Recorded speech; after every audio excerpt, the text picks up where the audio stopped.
Easter weekend, of course, just around the corner, and that means the Draggins Rod and Custom Car Show also coming to Saskatoon. 58th year for it. Unbelievable. Happy to be joined by Bruno Konechny, our great friend with the Dragons. Bruno, this is such a great annual event.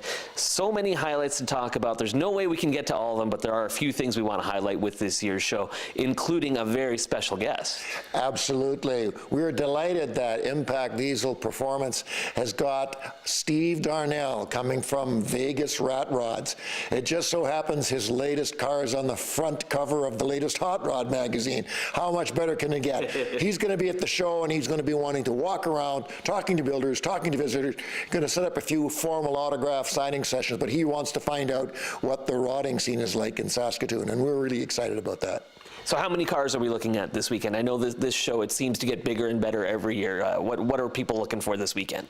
And it continues to go that route. We've got another part of Hall A arranged with Prairieland Park, so we can get, at last count this morning, 236 cars in, 130 of which have never been seen before at our show, including the one we're going to be talking about shortly. Ooh, we call that a tease in the business. Stay tuned for that. We'll be learning about this beauty behind us in just a couple of moments. I want to talk a little bit about some smaller sized cars, though, because it's also a very special event. 50th anniversary for Hot Wheels. Who didn't grow up playing with Hot Wheels? And you guys are celebrating that in fine fashion this weekend. We're quite excited because our usual Hot Wheels sponsor, Thanes, has now been able to work with our guys and get the 6-lane, 12-foot-long racetrack with electronic windboards attached to have a race of all those Hot Wheels that we give away to the kids when they come in, or kids of all ages can bring any special one they think is fast from home and race it at our car show. And of course, as is the case each and every year, Bruno, raising money for a great cause. Let's talk a little bit about Camp Easter Seal, that ongoing legacy, and where the money raised is going this year.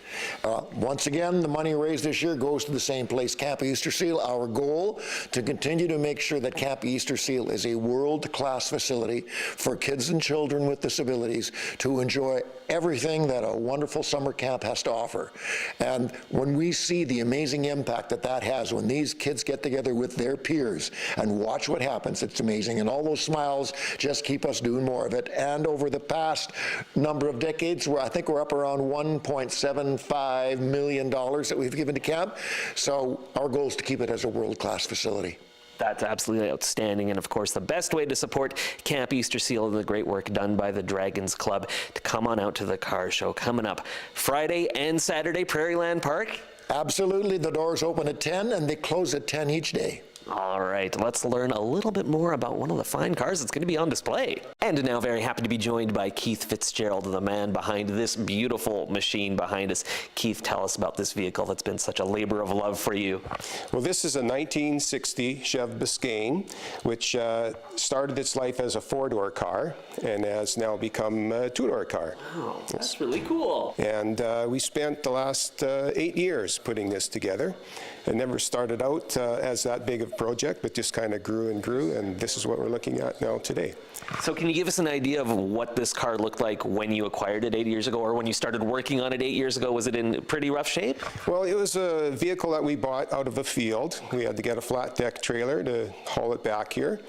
It was fairly complete though, so we chose that just because all the trim was with it, and there was sort of minimal rust for a car sitting in a field at that age. And it was a good vehicle to start with, we thought. We got the big car show, of course, coming up this weekend. That's why we're out here, and you're very nice to invite us out to your place. Talk a little bit about what is it about this restoration, working with cars, getting them fixed up. What is it about this that you love so much that appeals to you? Well, I've just always been interested in mechanical end of things myself. Maybe not so much owning and driving the car as building the car. And now I'll be looking for the next project. Right. Now that this is complete, have to continue on with that. So just the customization of it and working with the different mediums, with metal, paint, upholstery, having done everything on the car gave me a good opportunity to kind of explore all of those things.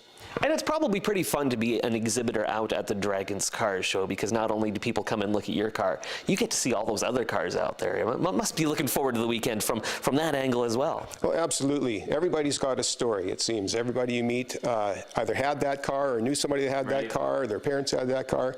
So there's always lots of stuff to share that way, and everybody wants to talk about it, yeah. Perfect. So head on out to Prairieland Park Friday and Saturday, 10 to 10. Visit with Keith and this beautiful vehicle, as well as all the other ones.